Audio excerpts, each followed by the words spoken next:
Já, Kári, fjara marka sigur, það var skrítið leikur. Já, við vorum komin að það 9 mörgum yfir og mann leiði ekkert kannski, ég veit ekki, þetta líður maður vel 9 mörgum yfir, það er betur en að vera í jöfnum leik og með allt niður sig. Svo náðu þeir á metraða að komast inn í þetta, en við sýndum mikinn karakter í lokin að klára þetta og Anna var náttúrulega betur en enginn þarna á síðustu mínútunum.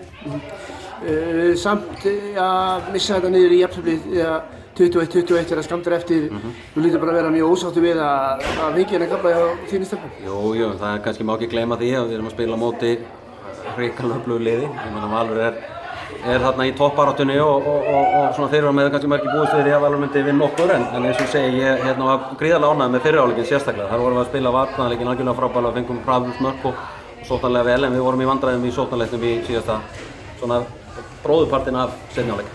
Hvað er það sem að breytist í raun og veru í seinni hálfleik? Hvað maður að segja, þær fara að keyra á okkur og við kannski svona erum með lítið kærulausu hlaupum tilbaka og þær skora full mörk í því og við erum að tapa líka allt og mikið af boltum. Gefum þar leiðandi færi á sénsum en eins og ég segi, ég er ekki alveg komið með svörin fyrir lúta minn, ég skal greina þetta og hringja við bara. Sáttur? Auðvitað, ég meina vinna Val og við erum búin að taka 9 punkta í annar umferð af 14 mögulegum og nú er bara spurning hvað gerist í þriðju umferðinni. Það er undir okkur komið að bæta við stigum og sjá hverju það skilar okkur. Takk fyrir það.